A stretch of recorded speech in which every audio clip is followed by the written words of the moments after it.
Claudio, es forzoso hablar del juego de pelota cuando hablamos de la guerra y de Venus, que me llama la atención que en nuestra cultura occidental, Marte es el símbolo de la guerra, o sea, un cuerpo celeste.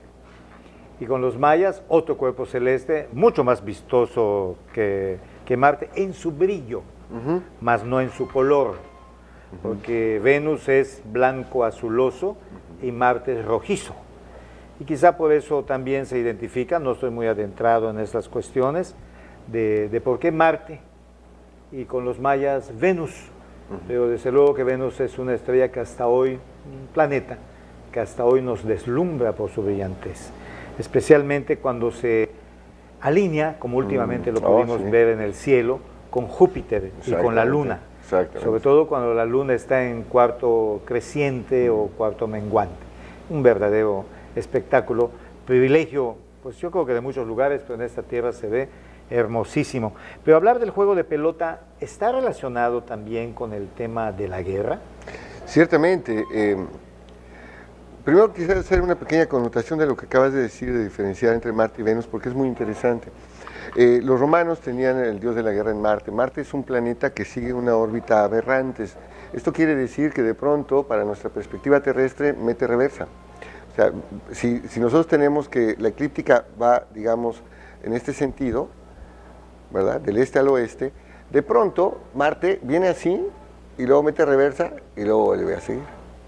Esto distanteaba muchísimo a Kepler y a todos los estudiosos, hasta que Kepler mismo descubrió que los planetas siguen órbitas elípticas y no circulares, por eso de pronto, según nuestra percepción, mete reversa. Pero para los mayas, Marte les parecía un planeta interesante, pero más Venus, por la brillantez ciertamente. Actualmente Venus vive un invierno nuclear y genera más luz en su interior que la que refleja del Sol. En la superficie de Venus las piedras están a 320 grados, así que cuando se hace calor aquí no hay que quejarse tanto. 320 grados, figúrate, son casi piedras líquidas. Entonces, sucede que los mayas veían que tanto Venus como Mercurio aparecen del este al oeste. Los relacionaron con la dualidad. Entonces, el juego de pelota es una, digamos, es un espejo cóncavo de lo que sucede en la bóveda celeste, en el cielo. Al este y al oeste se ve al sol, cuando a ojo desnudo, sin quedarnos ciegos, porque si lo vemos arriba nos quedamos ciegos. Pero si queremos ver al sol, al este y al oeste lo encontramos al amanecer muy claro. Y acompaña siempre a Venus, tanto al este como al oeste. Ahorita está al oeste.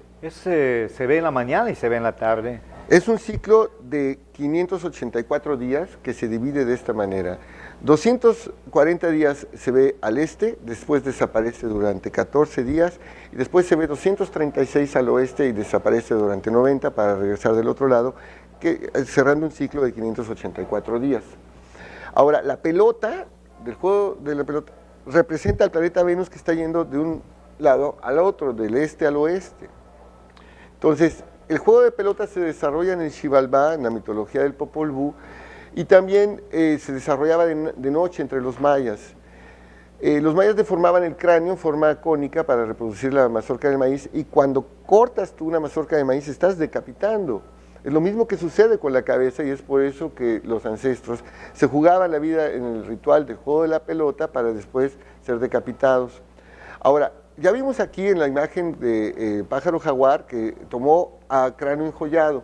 Entonces, al acecho de noche llegaban, tomaban al prisionero y después se lo llevaban a su casa, lo martirizaban, y cuando la correlación de los planetas era propicia, le hacían jugar el juego de pelota. No había comido, no había bebido, finalmente al desarrollar un esfuerzo físico de importancia, perdía siempre y después era decapitado, pero sobre todo denigrado. Entonces esta historia de que mataban a los vencedores, porque cuando vemos el juego de pelota de Chichén, lo que sale de la garganta ya cercenada de los personajes que están allá, salen serpientes que tienen un significado, pero evidentemente están regando la tierra, y si están regando la tierra con la sangre de un perdedor, pues cabía la conceptualización de que no era lo adecuado decapitar al perdedor, sino al ganador, cosa que me parecía un poco rara, ¿no? Pero creo que muy pocas culturas se sacrificaba al mejor. En la Biblia hay algo de eso también, pero ¿qué es lo que tú has investigado al respecto? Bueno, es muy sencillo, las tres son válidas, es decir, se sacrificaba al que perdía, se sacrificaba al que vencía y no sabemos a quién sacrificaban. Nada más hay que ubicarlos en el tiempo y en el espacio. Los mayas, como todos los pueblos mesoamericanos, juegan el ritual del juego de la pelota, que es un ritual deportivo, que los mayas llamaban pits y no poc-tapoc, como se presupone. Pits es el nombre jeroglífico, poc-tapoc es una invención de los banqueros que desarrollaron Cancún.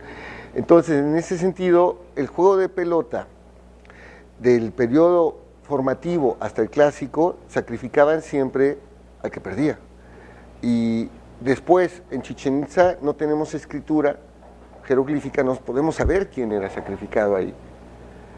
Y después, entre los mexica o aztecas, sacrificaban al vencedor, porque para ellos era un honor. Entonces, las tres son válidas, nada más hay que ubicarlas en la temporalidad maya. Y lo que hay que ubicar también que el juego de pelota era un escenario ritual, no era deportivo, y que estaba relacionado con la guerra, ¿no? Entonces, esta parte de la guerra es importante señalarla, es una guerra de estrellas condicionada por el planeta Venus. Cuando no estaba en el horizonte era época de paz, que eran pocos días en realidad, eran 104 nada más. Sin embargo, convivían también unos pueblos con otros, ¿no? La guerra, me imagino que el factor humano, el elemento humano con todas las pasiones que le conllevan, los hizo entrar en conflictos que los llevaron a guerras, pero también tuvieron grandes periodos de paz, hicieron confederaciones como la de Mayapán, Uxmal y Chichén, y creo que no siempre estuvieron guerreando, ¿no? O sea, no obligadamente por la desaparición de Venus tenían paz, sino pienso que... Bueno, en este periodo clásico sí estamos ciertos y seguros de que cuando Venus estaba en el horizonte había guerra. Ahora, después en el posclásico cambia toda la religiosidad y la política, sería motivo de otro programa diferenciar los dos tipos de mayas que hay, los del clásico y los del posclásico. Y en el posclásico hacían confederaciones, ciertamente, no sacrificaban al enemigo, lo hacían su hermano, pero hacían esas confederaciones para hacer la guerra. O sea, sí, sustancialmente los mayas, como todos los seres humanos, como hoy en día, somos lo que somos por haber matado al enemigo. La historia del hombre en buena parte se basa en la historia de sus conflictos.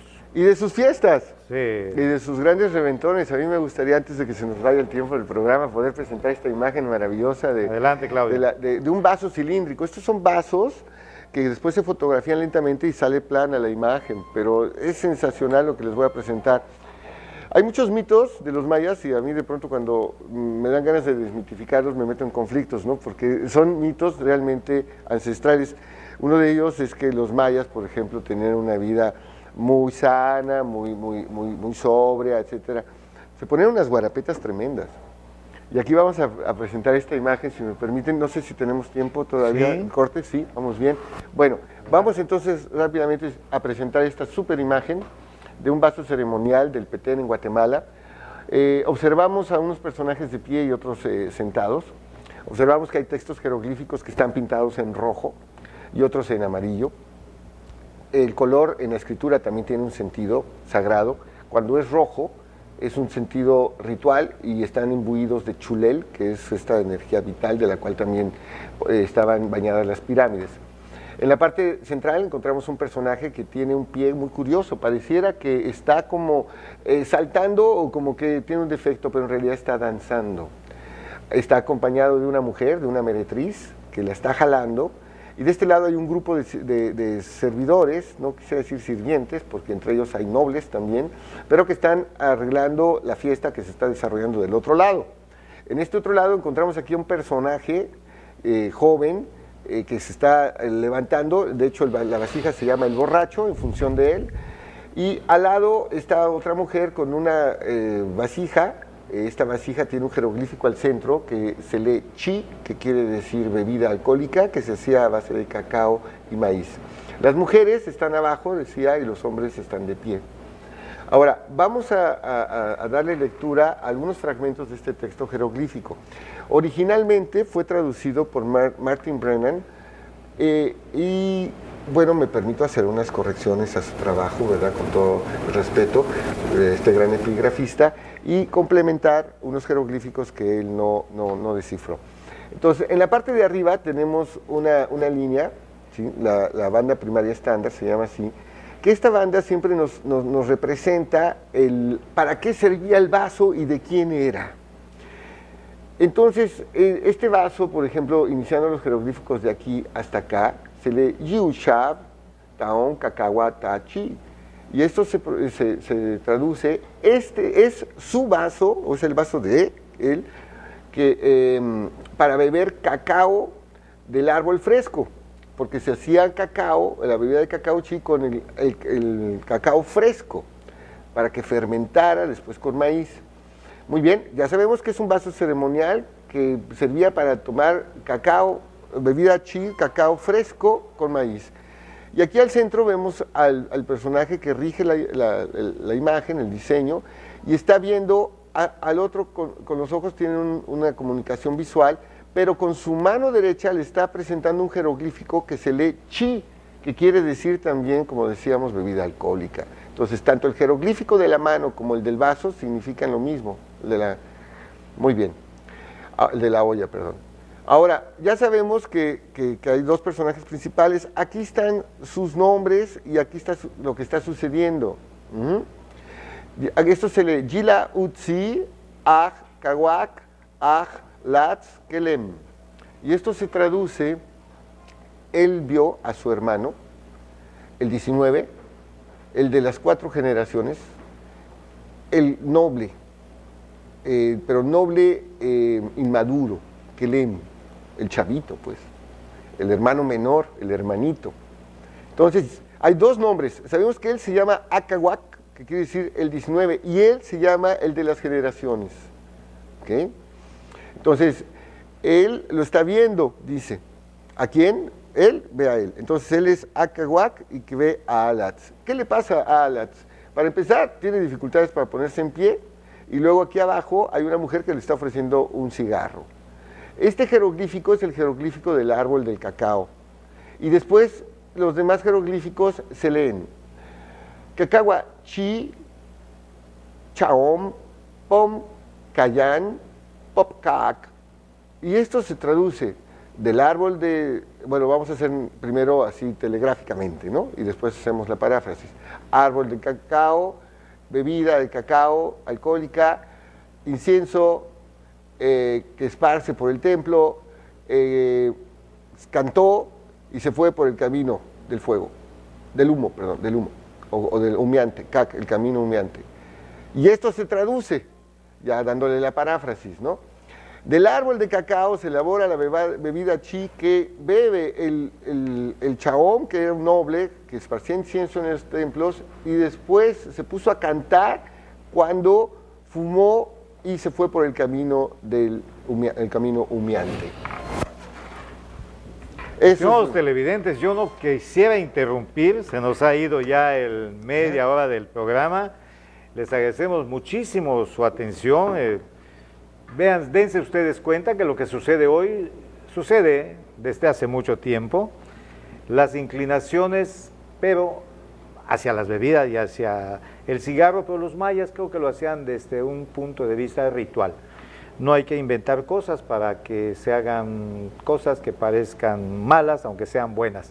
Hoy buenas tardes y nos vemos para el siguiente programa que seguiremos con don Claudio. Buenas tardes.